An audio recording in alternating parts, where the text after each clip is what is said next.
ઉકાઈ નજીક જીબીના રિક્રેશન ક્લબમાં સંકલ્પ ડોઢિયા સમાજ દ્વારા નવમો સ્નેહ મિલન કાર્યક્રમ યોજવામાં આવ્યો હતો, જેમાં સમાજના પ્રમુખ મંત્રી સાથે અનેક શિક્ષિત વ્યક્તિઓ કાર્યક્રમમાં વિશેષ ઉપસ્થિત રહ્યા હતા, જેમણે આવનાર સમયમાં સમાજની પ્રગતિની સાથે જ સમાજને શૈક્ષણિક રીતે, આર્થિક રીતે કઈ રીતે ઉન્નતિના પથ પર આગળ લઈ જઈ શકાય તે માટે માર્ગદર્શન પૂરું પાડ્યું હતું।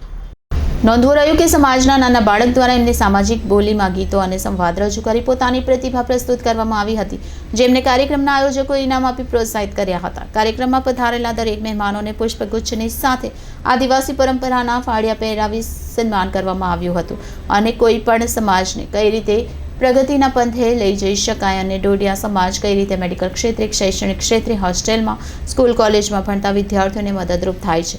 નોટબુક વિતરણથી લઈને જરૂરિયાતમંદ લોકોને અનાજ પહોંચાડવાનું સેવા કામ સમાજના લોકફાળાથી કઈ રીતે કરવામાં આવે છે તે અંગે ગૌરાંગભાઈ પટેલ દ્વારા માહિતી પૂરી પાડવામાં આવી હતી। અંતે સર્વે પ્રીતિ ભોજન લઈ કાર્યક્રમને પૂર્ણ જાહેર કર્યો હતો। Reporter Bindeshwari Shah, city gold news, Tapi.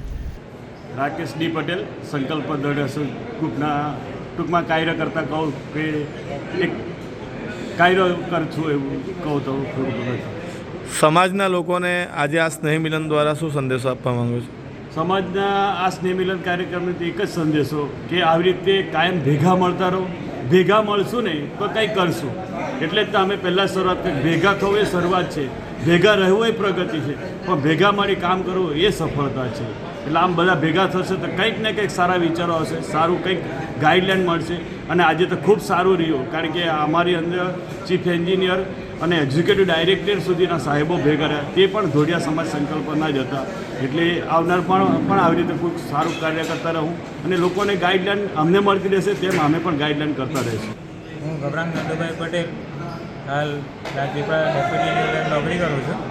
પહેલાં ઉકાઈમાં હતા, અત્યારે બધી આજે સંકલ્પ ડોઢિયા સમાજનું સ્નેહ મિલન ઉકાઈ ખાતે યોજાયું જીબીમાં, ત્યારે કયા કયા કાર્યક્રમો થયા અહીં? અમારે દર વર્ષની જેમ આ વર્ષે પણ સ્નેહ મિલન સંમેલન યોજાયું। એની અંદર અમારો સાંસ્કૃતિક પ્રોગ્રામ હતો અને એમાં પ્રવચન હતું અને અમે જે ભેગા થઈને ભોજનની વ્યવસ્થા કરીને સમૂહ ભોજન અને સમૂહ સ્નેહ મિલન હતું। સમાજના વિકાસ માટેની કઈ ચર્ચાઓ ખાસ થઈ? સમાજમાં અત્યારે ખાસ કરીને એજ્યુકેશન છે કે બીજી અન્ય કોઈ બી પ્રવૃત્તિમાં જ્યાં ગરીબ લોકો એમને મદદ કરવાની હોય તેવી કોઈ પણ પ્રવૃત્તિમાં જ્યાં મદદની જરૂર હોય ત્યાં અમે બધા ભેગા થઈ અને અમારું ગ્રુપ મદદ કરે છે અને એ બાબત અમે કાયમ માટે ચાલુ રાખીશું।